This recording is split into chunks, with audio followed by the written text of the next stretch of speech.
आज हम हिंदी व्याकरण में समास पढ़ेंगे। समास, जिस समास का कोई अर्थ तीसरे व्यक्ति या वस्तु का बोध कराए वह कौन सा समास है। जिस समास का अर्थ किसी तीसरे व्यक्ति वस्तु का बोध कराए वह कौन सा समास है। बहुव्रीहि समास। कौन सा समास? बहुव्रीहि समास। संख्या का बोध कराने वाला कौन सा समास है। संख्या का बोध कराने वाला कौन सा समास है। द्विगु समास। समान विशेषण विशेष संबंध बताने वाला कौन सा समास है। समान विशेषण विशेष संबंध बताने वाला कौन सा समास है। कर्मधारय समास।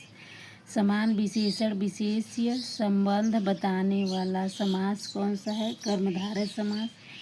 समास का विलोम क्या है। समास का विलोम क्या है। विग्रह। समस्त पद किसे कहते हैं। समस्त पद किसे कहते हैं।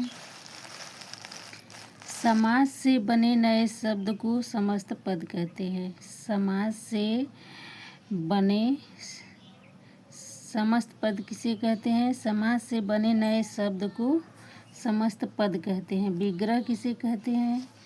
समस्त पद को अलग अलग शब्दों में स्पष्ट करना विग्रह कहलाता है। समस्त पद को अलग अलग शब्दों में स्पष्ट करना विग्रह कहलाता है।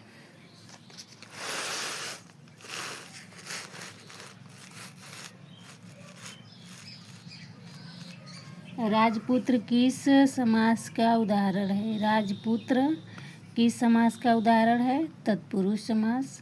माता पिता किस समास का उदाहरण है। द्वंद्व समास। माता पिता किस समास का उदाहरण है। द्वंद्व समास। पीताम्बर किस समास का उदाहरण है। पीताम्बर किस समास का उदाहरण है। बहुव्रीहि समास। त्रिलोकी किस समास का उदाहरण है। द्विगु समास। त्रिलोकी किस समास का उदाहरण है। द्विगु समास। महापुरुष किस समास का उदाहरण है।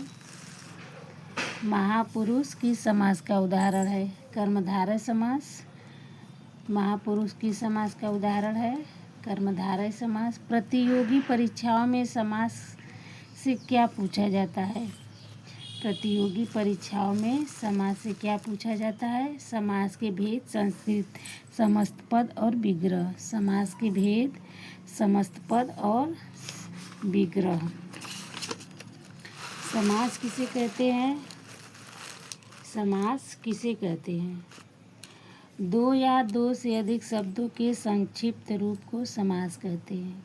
समास किसे कहते हैं। दो या दो से अधिक शब्दों के संक्षिप्त रूप को समास कहते हैं। समास का शाब्दिक अर्थ क्या है। संक्षेप। समास का शाब्दिक अर्थ क्या है। संक्षेप। समास में कितने पद होते हैं। दो पद। समास में कितने पद होते हैं। दो पद। समास के मुख्य पद कितने होते हैं।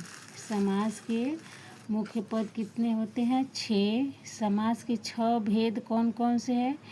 अव्ययी भाव समास, तत्पुरुष समास, कर्मधारय समास, द्विगु, द्वंद्व और बहुव्रीहि। समास कितने भेद हैं। 6।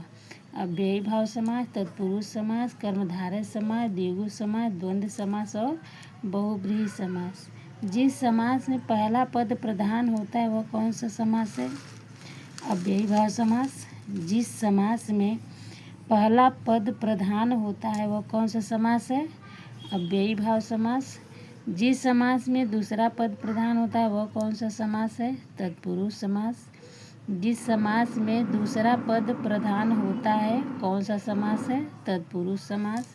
जिस समास में दोनों पद प्रधान होते वह कौन सा समास है। द्वंद्व समास।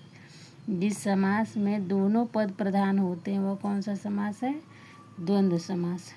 ये था हमारा छोटा सा वीडियो पसंद आए तो लाइक शेयर सब्सक्राइब करें। धन्यवाद।